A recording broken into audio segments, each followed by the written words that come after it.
Welcome to today's webinar on Meaningful Connection, Celebrating Good Practice. I'm Barbara Lawson and I'm joined today with my colleague Sherry Kerr and colleague Gareth Hammond.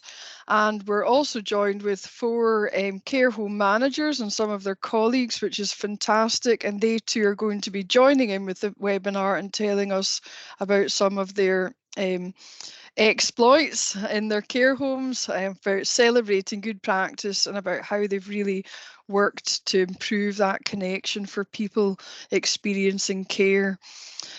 So let's just make a wee start. So for those of you who are just joining, we have the interactive element again on our webinar. So if you're able to get a smartphone and hover it over the camera on the QR code and you can join in, you click that and it'll take you to something on your phone which looks like that. And then you can then add in the comments at the time. So this webinar will be recorded and a copy will be emailed to you. So you're all very welcome and we're delighted to have you with us.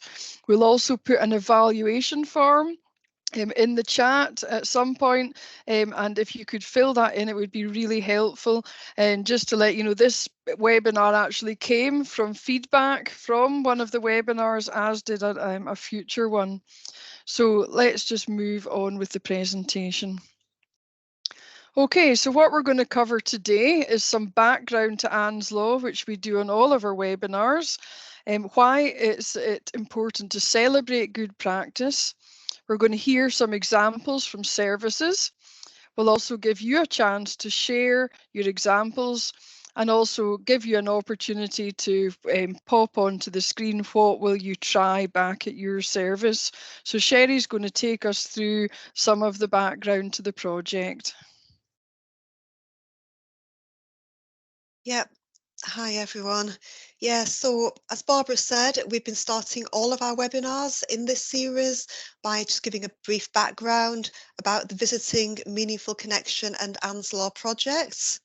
The project was set up with Scottish Government funding to support and promote the importance of all types of meaningful connection for people who live in adult and older people's care homes, as well as to help prepare the sector for the implementation of Anne's Law. We're basing our work on the premise that meaningful connection is not only fundamental to everyone's health and well-being, but is also a fundamental human right. The focus of this webinar is not on Anne's Law, but for anybody who wants to know a bit more about what Anne's Law is and the current situation regarding that, we have put together a basic fact sheet and we'll put a link to that in the chat. In brief, it's planned legislation which resulted from campaigning by relatives who were separated from their loved ones for long periods during the pandemic. And of course, we can't underestimate how difficult and traumatic that was for people and the impacts that that had on people's well-being. So the purpose of Anne's Law is just to strengthen the rights of people who live in care homes to have contact with those who are important to them, even during an infectious disease outbreak. And while it's not yet in legislation, in the meantime, we have the two new health and social care standards introduced last year, which support people to stay connected, even if restrictions are needed at any time. Okay, so if you want to, do you want to move along, Barbara? Yep, and we've also got a fact sheet which we're going to pop into the I'm going to pop that chat. into the chat in a minute. So I'm getting a bit distracted because things keep popping up on my screen. But I know. Sorry about that. Okay, so do you want to talk us through this? Yeah, so the subject of this webinar is about celebrating good practice. So what we'd like to do now is just hear from you just quickly about why you think celebrating is important. What are the benefits of that? So if you've been able to scan the QR code, you should have a page on your phone now where you can type in, or if not, you can type directly into the chats. And over to you, Gareth, if we've got Gareth. Yeah, I'm here, but I seem to have lost the screen. I don't know if that's just for me with the... That's it coming now.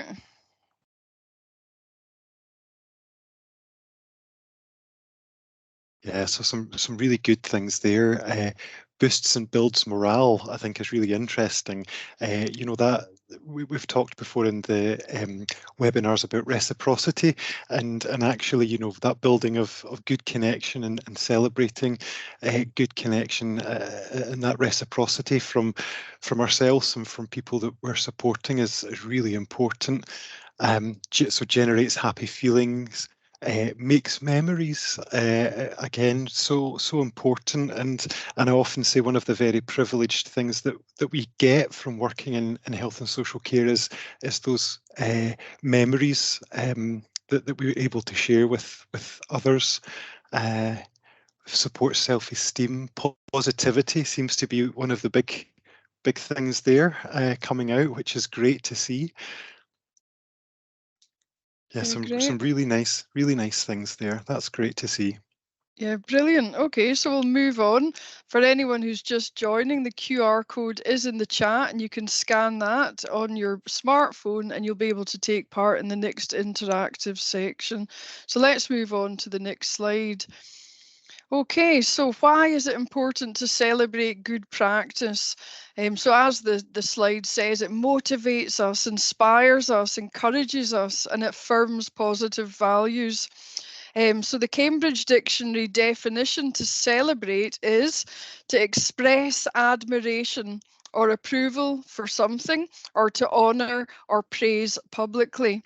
So in the Visiting, the Meaningful Connection and Anne's Law project, we've based our way of working on appreciative inquiry. Some of you may be familiar with that if you've been involved in the kind of My Home Life work. So as the name suggests, it focuses on the positive, on what has worked well, and it builds on these good news stories. So this doesn't mean that we don't look at or speak about difficult things or areas that could be improved, but it helps us bring these things into focus through a positive or an appreciative lens. And the work of My Home Life is built on appreciative inquiry, and there are lots of fantastic, helpful resources that can support us in our improvement journey. And we'll pop a link later on into the chat and also follow that up in an email so you have it. So it helps us when we want to ask what has actually happened, what is really going on that works, and how can we build on this? So over the course of our project, we've enjoyed hearing about so many wonderful opportunities that people have had to meaningfully connect with others, and this has brought value and enhanced their quality of life. Also, in our previous webinars, people have told us they like to hear the good news stories, and we wholeheartedly believe that it is good to celebrate values-based practice.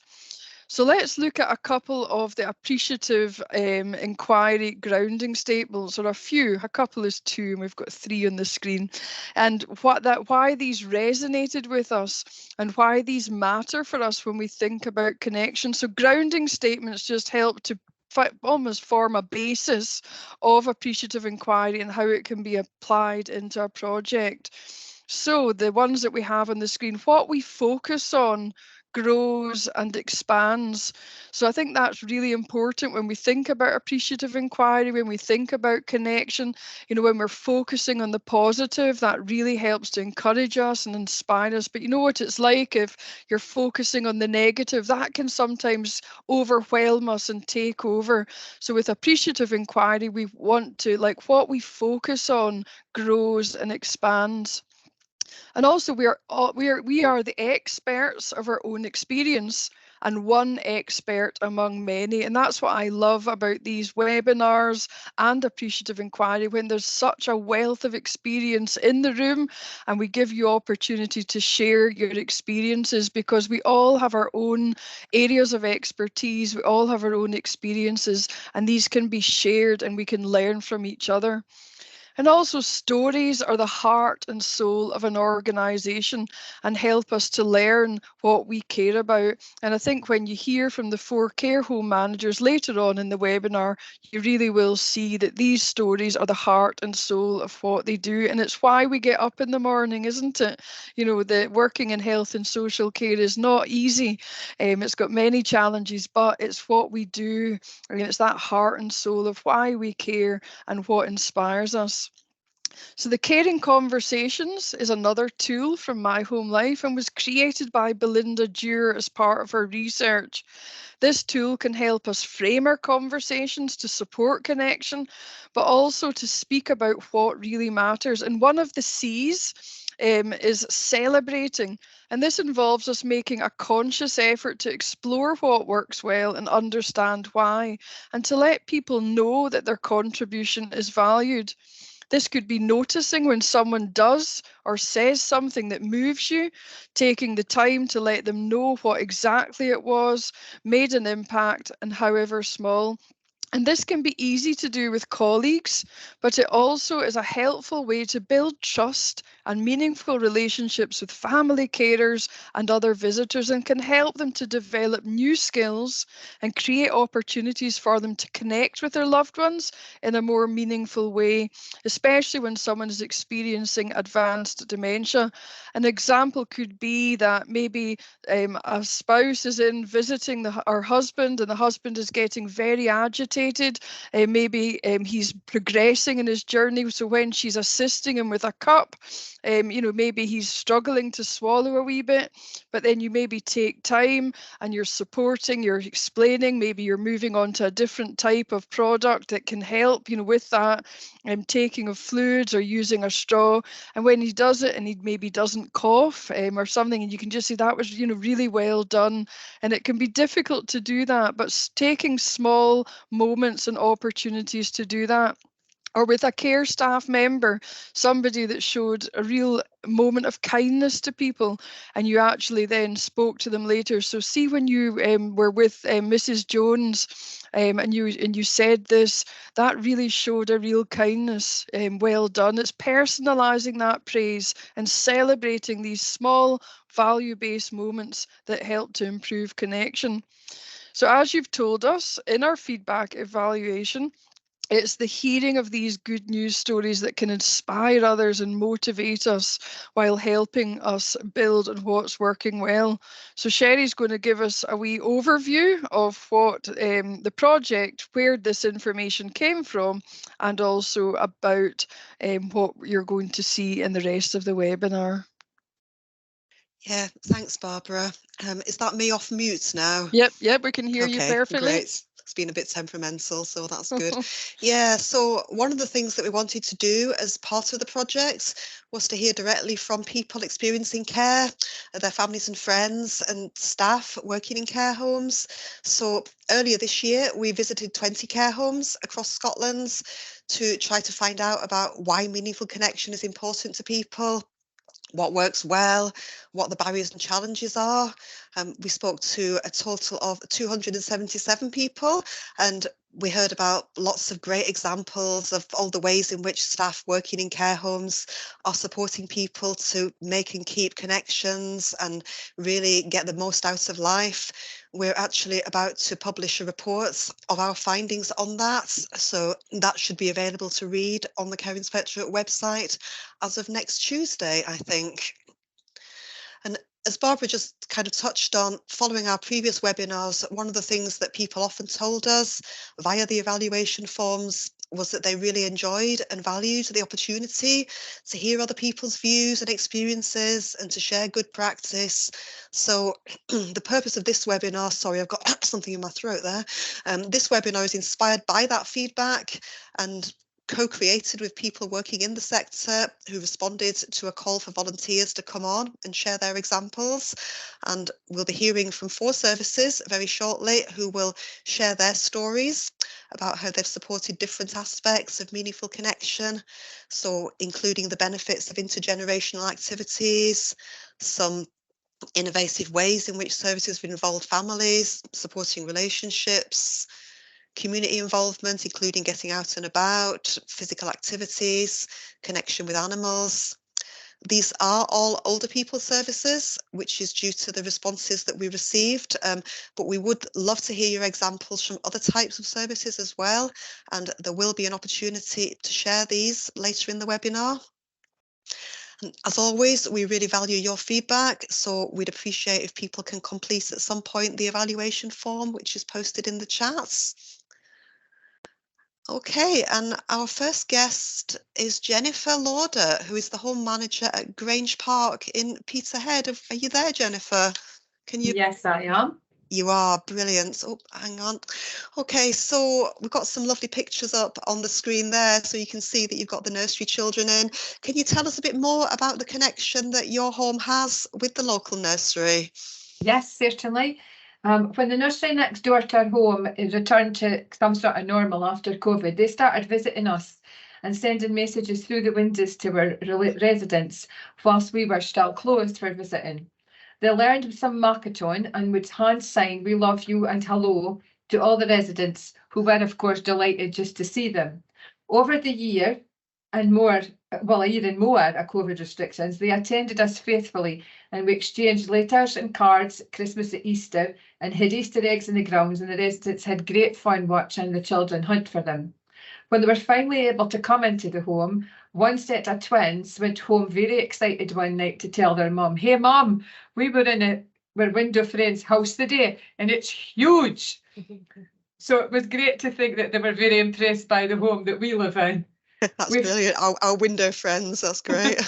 Yeah, that's how they still speak about us, as their window friends. We've kept the relationship going with the children, and they regularly come into the home now, and we have shared activities with them. We have decorated cakes for the Jubilee and decorated crowns for the same celebration, and we've swept up mountains of hundreds and thousands in glitters, but it was worth every bit. The photos that you can see of the cake decorating in front of you just now clearly show the interaction and meaningful connection between the children and the residents. It's worth just looking at the concentration on their faces just to make sure that they have the best decorated cake. You can also see some photos of the older children for the primary school who came to sing their songs from Frozen and entertain the residents. They quarterly put on a show in the school next door, and they come in here for a sort of practice run, which is brilliant.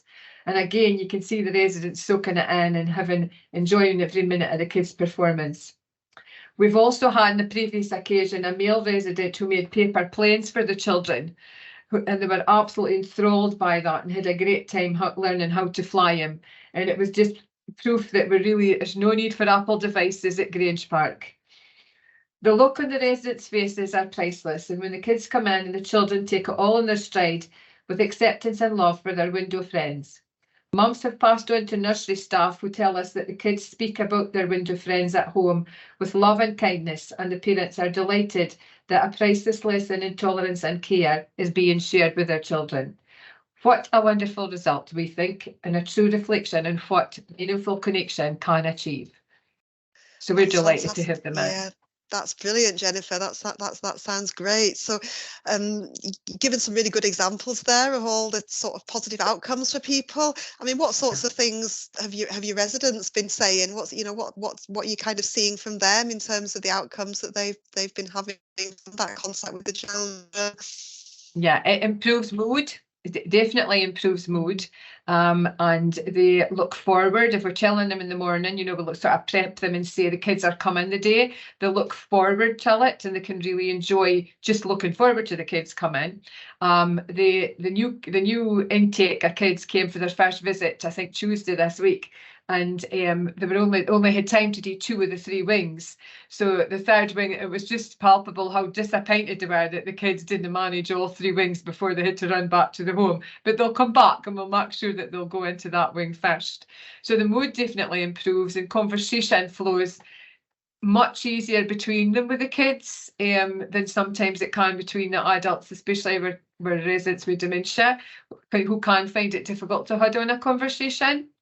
We had one lady who in a previous life was an educational psychologist who resides with us now, and she really got into it. She was up and moving with the teachers, and just kind of felt that she was back in the workplace, and it was really good for her, great experience for her, until of course she decided that she would just go back with them because obviously she was working with them. So we had a bit of we had to convince her that she was now a guest for them. They remember names, which is really funny, and they just enjoy it. And certain kids seem to find a special friend and hone in to the same person, which is really good to see.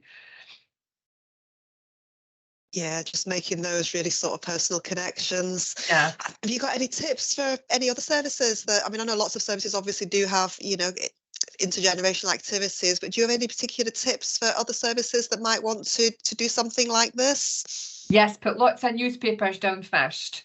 That we learned that the hard way. That's good advice. Make sure you've plenty of domestics on, because they love a mess. The more glitter, the better. The more glue, the better. But no, on the whole, they just enjoy the interaction. Mark up contact with your local nursery. We're very lucky because they're next door, so there's no that transport issue for providing transport for them. So just take a toddle up hour to the home, which is really good. So if you've got anything round about you, but it can be, guides, brownies, or anything like that can come in. Little wee dancing classes, things like that, different. So we have that as well, but our main connection is definitely with the home next door. So if you just sort of have a look about, see if if staff are aware of any groups that meet, kids groups that meet, that might like to come up and spend a night. But they were decorating crowns and we were decorating crowns, so that was kind of give us idea to do it together. And it's really enjoyable, really enjoyable. Yeah, fantastic. Thanks very much, Jennifer. That was really interesting and lovely to see those pictures. I think there is another set actually if it moves round one. Right. Was there a second slide that you had there, Barbara? I can't remember whether there was two of those. Yeah, there we are. That's the men singing, yeah. Yeah, brilliant. That was their show. They were doing their songs from Frozen. Oh, yeah. Oh. Okay, no, that's fantastic. Thank you so much for that. So let's move on to the AHA slide.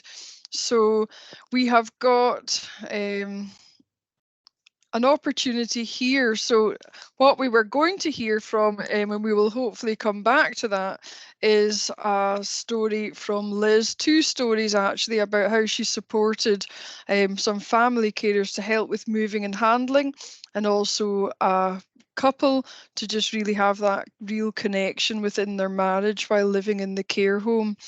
So this is an opportunity for you now to come on and share some examples of good practice. So we're thinking, if we go back to the list briefly, this is where we can brainstorm, and as you can see, we've got a very flexible approach here. So on this slide, we have got a list which Sherry took us through of intergenerational contact, involving families, supporting relationships, community involvement, getting out and about, connection with animals, and keeping active. So what we want you to do on this slide is just a kind of free text. So think of some activities or opportunities that people have who are living in your service and that might inspire other people. It could be a real moment of connection that you've created. It could just be creating an experience. So let's pop some ideas on there. So share some of your examples of connection that are happening in your home, and we'll see what we can do. I don't think Liz is going to be happening, but I'm not sure. She seems to be coming and going at the moment, so I'm not quite sure. Okay, so we've got Gareth, are you able to come in here and help us? So we've got a couple of things already coming in. We've got married couples share meals together regularly, and I think that's really important. If you've spent your life having meals with your significant others, being able to continue that is fundamental, isn't it, to creating some sense of normalcy. We've got inviting spouses for meals again there. We've got invite families to accompany their loved ones on outings. Again, it's just things that before we move into a care home, we perhaps take for granted, isn't it? But how do we then create that normal approach to normal support for connection for people when they're living in a care home? We've got including friends and family and normal activities, so lunch together, celebrating birthdays in private areas, wine, beer, and a lovely meal and cake. I'm really keen to know which care home that is, because I think I'll be coming along to get some nice meals and cakes. That sounds good. hosting large community events. I think that's a great idea. You know, having the care home as part of the overall and wider community, so that we're able to really open the doors of the home, and it just becomes a hub of engagement and activity. Regular Skype calls with loved ones and drinks trolleys on a Saturday night. I don't know if we're able to move down at all, Barbara, to see what other things are coming in here. Can you see that okay? Yeah, that's great. Hosting barbecue parties. I think that's really good as well. Getting outside, getting time outside is so important for all of us, isn't it? Because when we think in connection, it's not just connection with others, it's connection with the world, with outside, with being able to watch the world go by or listen to the birds singing. So having that time outside is really important. Other things there, such as cheese and wine nights, coffee mornings, trolleys coming round with crisps and chocolate. We've got pamper days, great, excellent. Always good to feel special and have some time spent on you. Movie nights, really important stuff. Some great things coming in here. Some real innovation and creative thinking, obviously, in some of these services. Arranging holiday to Ireland to visit family, that's fantastic. That's really good. And again, just thinking about that, not being risk averse. That would have taken some planning, wouldn't it, to have a holiday across in Ireland, and sometimes we maybe get a bit twitchy about risks that might be associated to that, but taking positive risks, something that we all do in our lives every day. Lovely. Okay, great. Thank you. Let me tell you a wee bit about Liz's service, because I might not do it justice. And what we might do is a Teams call with the managers, and they can share their story, and we can follow that up on a pre-recorded webinar and send that out to you, because I think the way they tell the stories really captures it. So there's 2 stories here that CrossLit were involved in. The first one I'm going to tell you about is a lady who had advanced moving and handling needs, and she had 2 daughters, and they really wanted to be involved in providing personal care, but because she needed a hoist to move, that was obviously a barrier.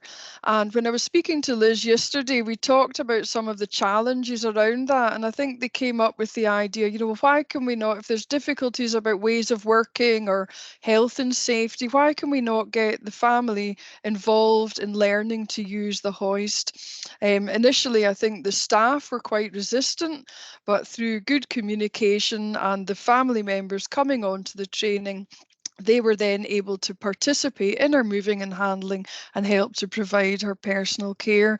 So I think that was a really good opportunity to keep that connection when it was important. And the next story is about this lovely couple in the middle, and the gentleman has got very advanced dementia and can become distressed, and the wife visits regularly, and they're very, very much in love, which I think you can see that from their faces. And Liz and the staff created some really wonderful opportunities for them to really continue that love relationship and that, you know, the deep connection that they have. And they would bring, you know, opportunities. So having the meals together, which some of you had highlighted, they would then, initially what would happen is that they would have the meals, and the wife would go home.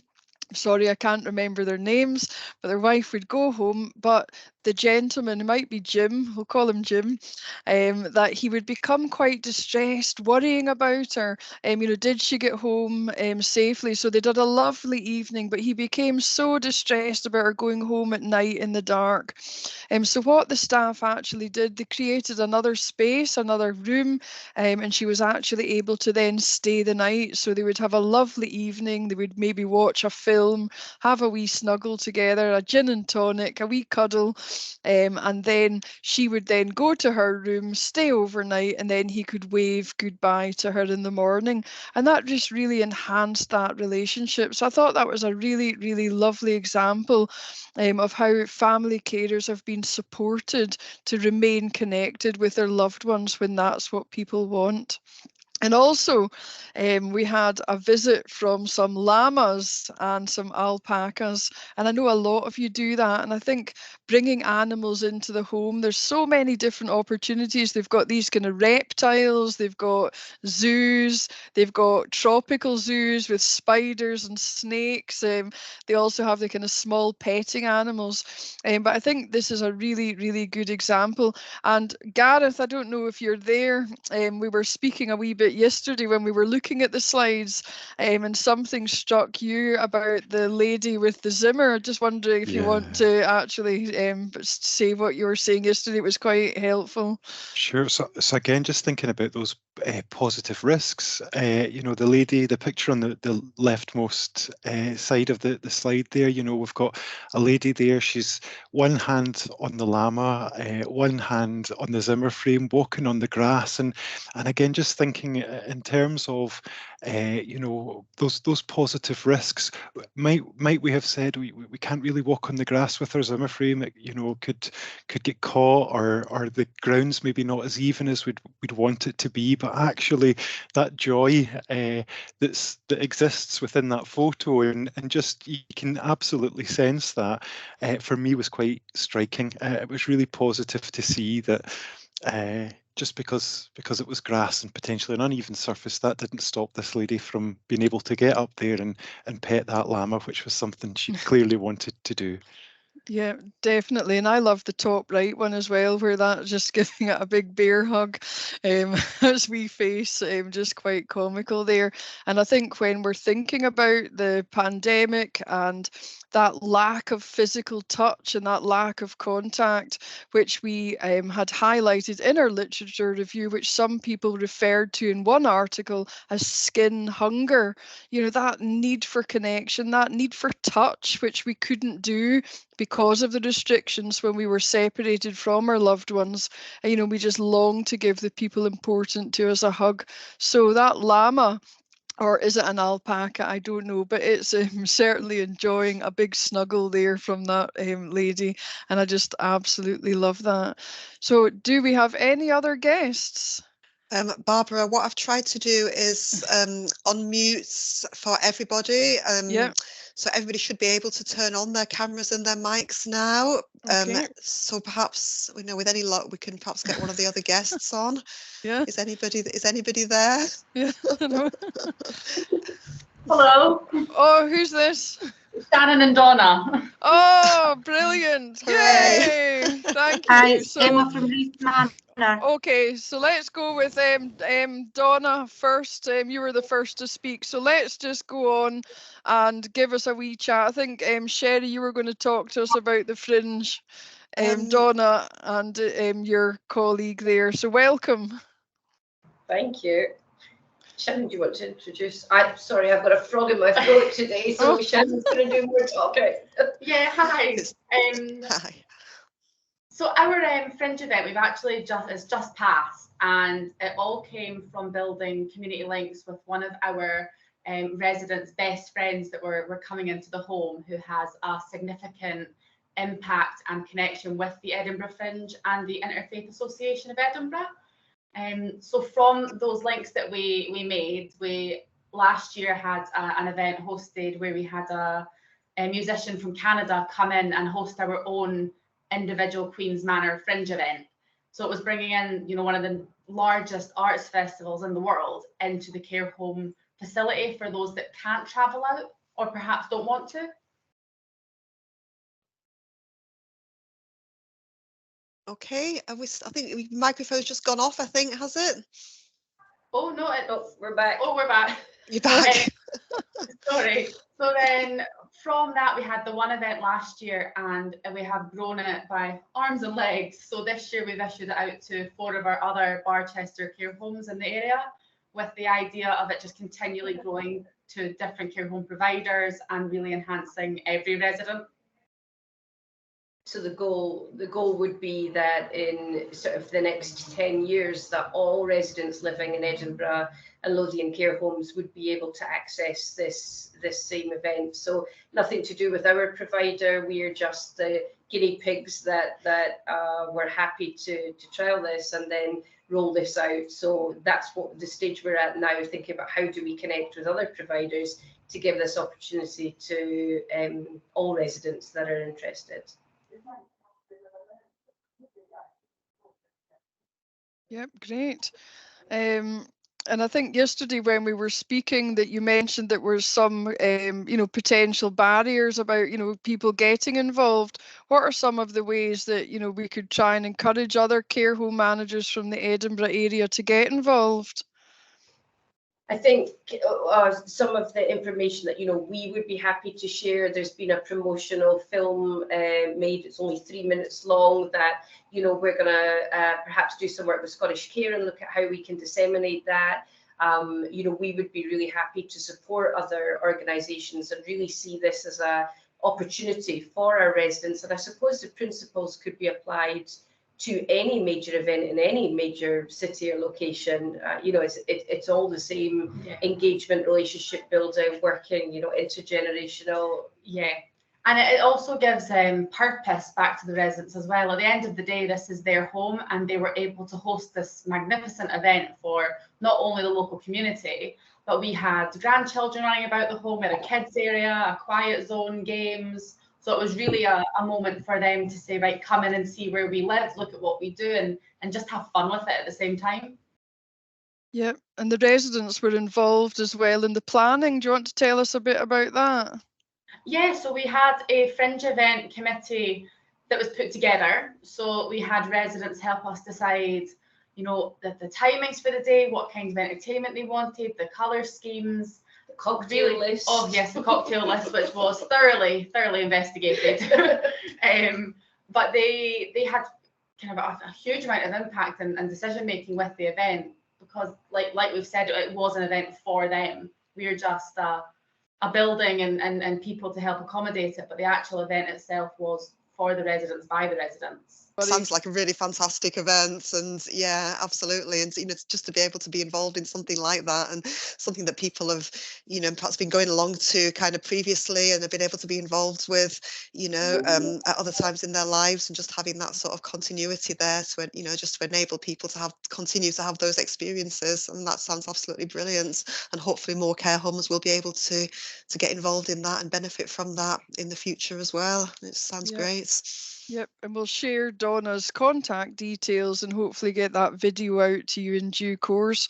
But also I think it's a really good opportunity, when we're thinking about citizenship, when we're thinking about personhood and culture, being, and everybody knows about the Fringe.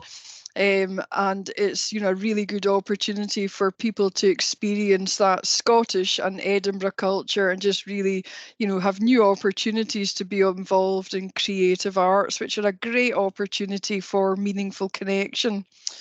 Okay. Yeah. And isn't that a lovely picture, that first one there? I just love that picture.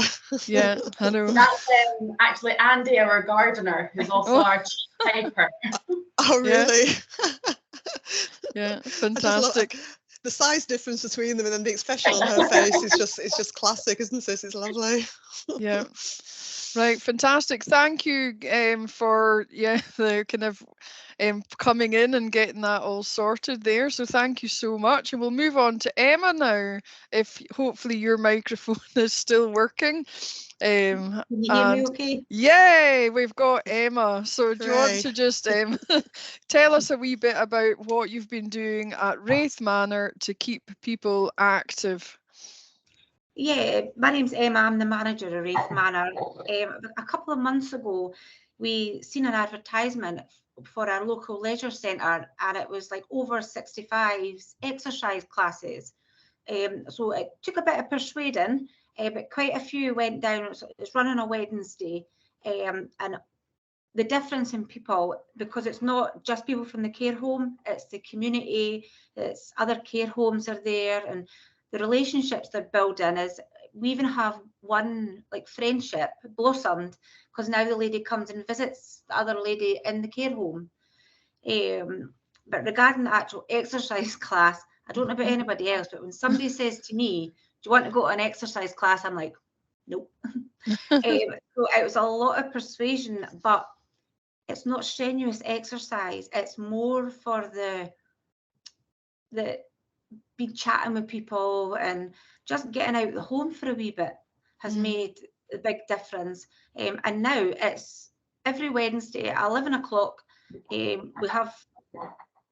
ask everybody who wants to go, and there's always a good turnout to go for it.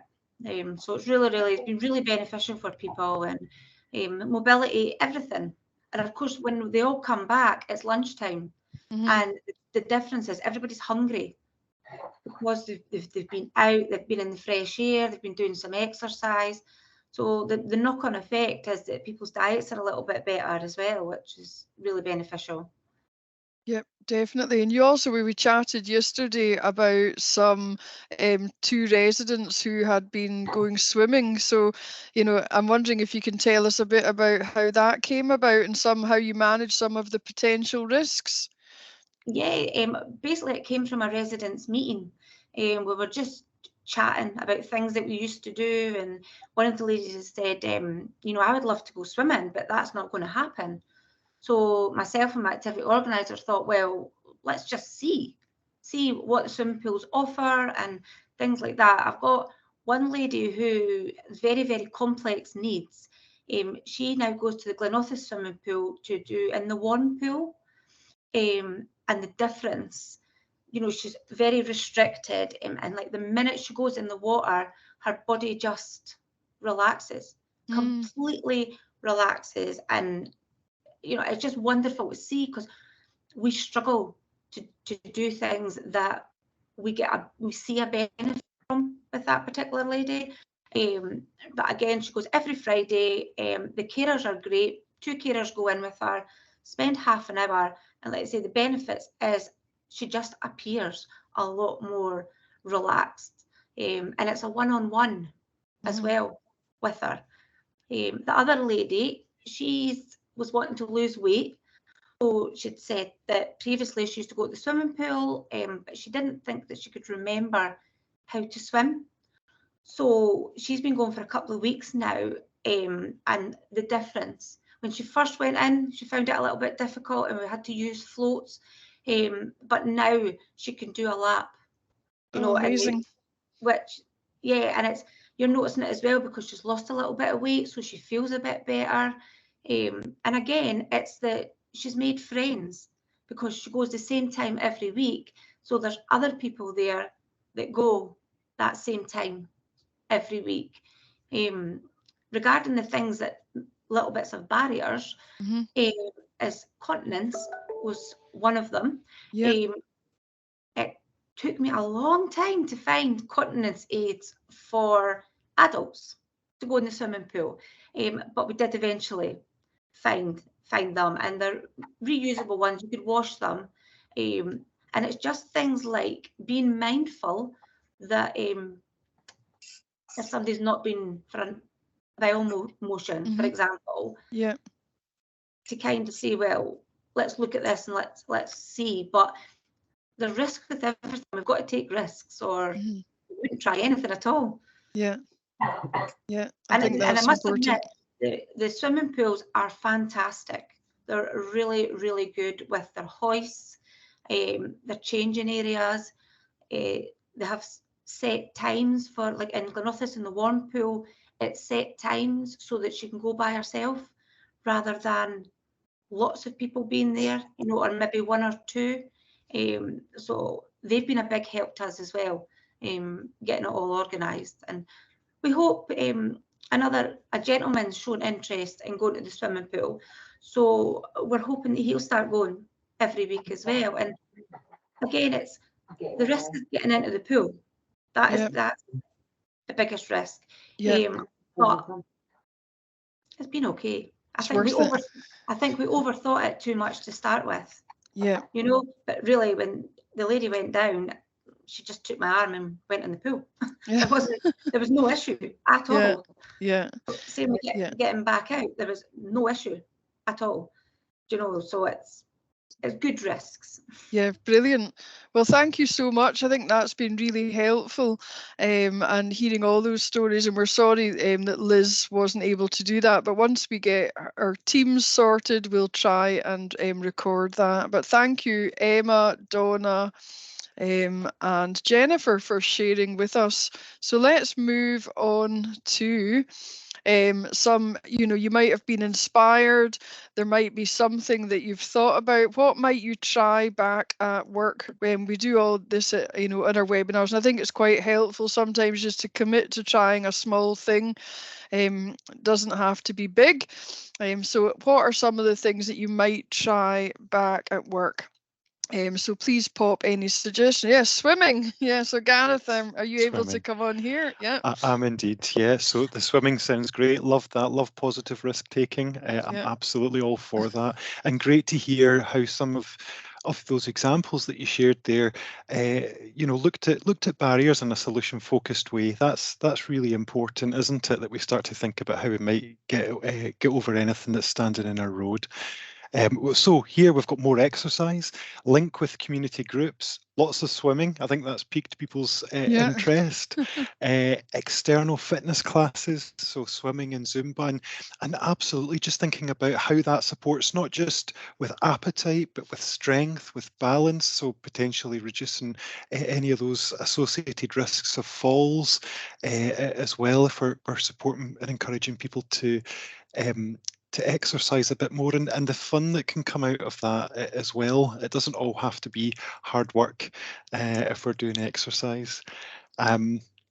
Different animals, knitting, really good, really social activity to get involved in. So you can be knitting and having a good old chat as you're doing it as well. And I know that some services, maybe with their knitting groups, will start to do things like maybe knitting hats for the local hospital and the neonate units as well. So we tried the little horses, but the alpacas would be different. A bit softer, I think, alpacas are than horses. I think they're just get your that would be take good. your antihistamines. Absolutely. The trishaw rides with cycling, I've seen a couple of examples of that and how it works really well. So getting people again out in the community if they've enjoyed cycling, but perhaps maybe not able to do that themselves anymore, they still having that time to be able to go out on the bike is really good with that right support, involving local schools and all great examples there. Great examples. Yeah. There's a comment in the chat from Liz there as well, saying that she's going to contact the local theatre to ask for a few visiting dames from the pantomime. Oh, brilliant. That's a good idea. Oh, no, like you fun. won't, isn't it? Oh, yes, you will. We'll like a pantomime. Oh, that's brilliant. That's a really good idea.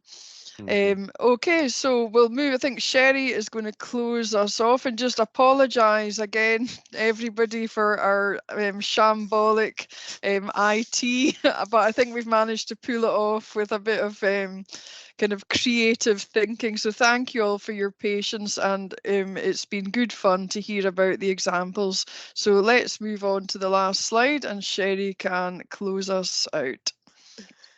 Yeah, so we've somehow managed to finish on time despite all of that. So sorry again about all the issues there. Hopefully, people got something out of it. And thanks very much to everybody for taking time out of your day to attend.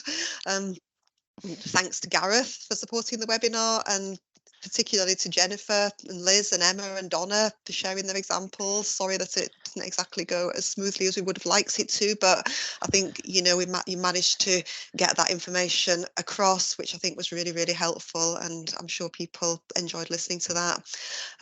As always, we value feedback, so please do fill in the evaluation form in the chat. I'll put that up again in a minute if you have time.